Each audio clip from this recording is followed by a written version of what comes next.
السلام علیکم.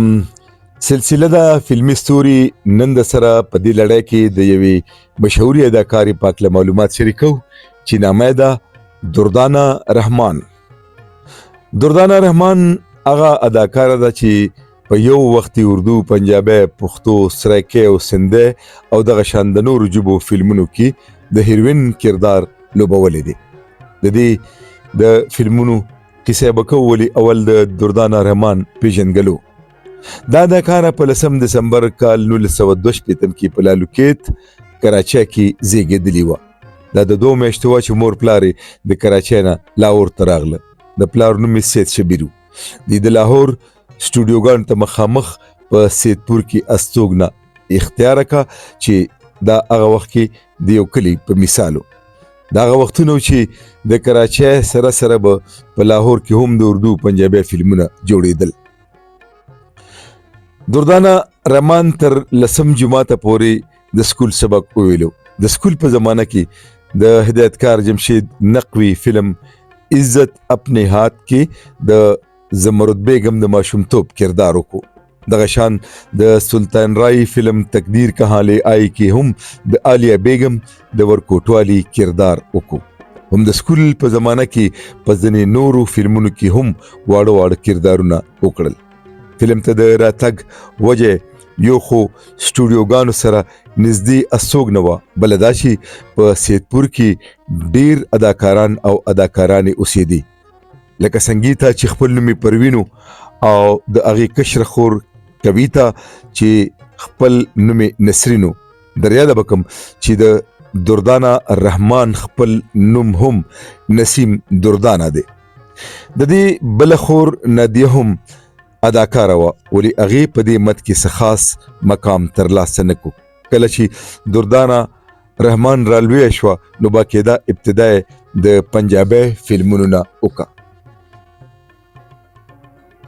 اداکاره خوشبو نرګس هم په سیدپور کې اوسېدي، ځکه د دوی سره هم ډېر ښه تعلق و.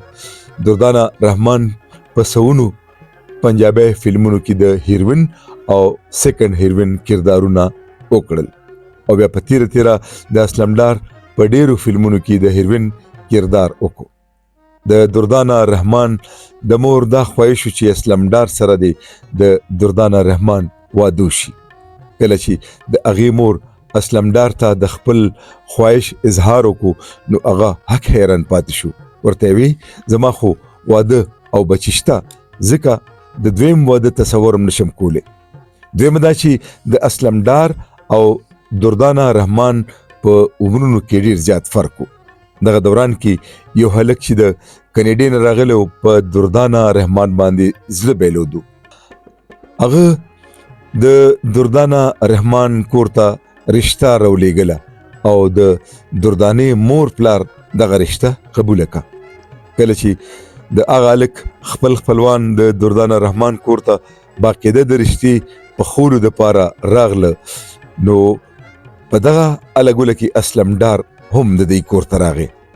هغه ته چې معلومه شوه نو ډېر زیات خفه شو، ځکه چې د اسلمدار هم دردانه رحمان ډېره زیاته خوښه وه. کارونه د رب او کارونه د قسمتو. هغه خلکو دا شرط کېښودو چې د واده نه پس سمدستي به دردانه رحمان د خپل خاوند سره کنیډې ته ځي. نو دغه رشته پاتې شوه او داسې اسلمدار دردانه رحمان سره واده ته غاړه کېښوده. هغه ورله په لاهور کې بنګله واخیسته. د اسلمدار نه 2 بچي، یو لور او یو زوی شو. اسلمدار سره ژوند وفا ونه کړه او هغه خاورې واغوستې، ولې دردانه رحمان هم بل واده ونه کړو او ټوله پاملرنه د بچو تعلیم پلو راوګرځوله. د هغې دواړه بچي د اعلی تعلیم په کالو باندې ښایسته شو. لورې سندرو سره شوق لرلو، هغه سندرغاړې شوه. نوم یې ماهم رحمان دی او زوی چې سلمان نامه یې وه هغه د ټلویزیون کوربه شو، ورسره به ماډلینګ هم کولو. د دردانه رحمان دغه ایکی یو زوی په کال 2022 کې غلو ډاکوانو د لوټلو په وخت باندې وویشتو. دغه وخت کې د مرګ نه خو خدای پاک بچ کو، ولې په ګولو غلبیل شو. کله چې زخمونه جوړ شول نو د زړه دوره پرې راغله او د هغې د لاسه وفات شو. خبره وه د دردانه رحمان د فن د هغې ډیر فلمونه مشهور شول او بیا په خاص توګه عشق نچاوي گلی گلی خو ریکارډ جوړ کو. دغه دوران کې دردانه رحمان پښتو فلم ته راغله. ما چې کله د پښتو فلمونو د تاریخ لیکلو کار پیل کو نو لاهور ته به ډېر تلم. په 12 اکتوبر کال 2019 کې ما د هغې سره ملاقات وکړو. په دغه ملاقات کې مې ورسره یو مرکه هم وکړه. هغې راته وویل ما د لالا سردار خان په ډېرو فلمونو کې د هیروین کردار لوبولی دی. اقرار، لور د بلا، درشل، ګټه به زما وي، سور پیزوان، چارګل، وارنټ، ادمخور، لیونتوب او داسې د 100 نه زیاتو فلمونو کې مې د هیروین کردارونه کړي دي. دردانه رحمان د پښتو فلمونو د ټولو مشهورو اداکارانو سره د هیروین په تور باندې راغلی ده، لکه بدر منیر، آصف خان، جمیل بابر، بیدار بخت، شاهد خان.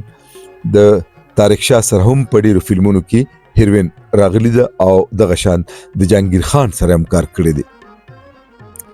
د پښتو سره سره دردانه رحمان د سرایکای، سندی، اردو، پنجابي فلمونو کې د اول او دویم هیروین کردارونه لوبولی دي. د فلم نه سربیره هغې په لاهور کې په سټیج هم ډیر کار کړی دی او دغه شان بارنو هیوادونو نه علاوه پیښور کې هم ډیرې شوګانې کړي دي. د هغې د پښتو ډومبی فلم د محترم آصف خان صاحب فلم د شیشې زړه چې په اردو کې شیشې کا دل لوهے کا ہاتھ په نوم باندې جوړ شوی. دریا د بکم دا فلم په اردو پښتو دواړو ژبو کې سپر هټ یعنی کامیاب شو. دردانه رحمان وایي چې زه په رنګ ډنګ باندې داسې ښکارېدم لکه پښتنه شوي. په ما باندې به اکثر ډیرو خلکو د پښتنۍ ګمان کولو. زه به په دې ډیره زیاته خوشحالېدم. دردانه رحمان د شاهد پروډکشن په بېشمېره فلمونو کې د هیروین کردار کړی دی. شاهد خان او ارشد خان به ورته ویل ته زمونږ پلار پښتو فلم ته راوستي تر څو چې تا انکار نه وي کړی زمونږ فلمونو کې به راځي. دردانه رحمان هغه اداکاره ده چې 400 فلمونو کې کار کړی دی ولې یو داسې ډانس یې نه دی کړی چې د هغې بدن ورکې شالیدلی وي.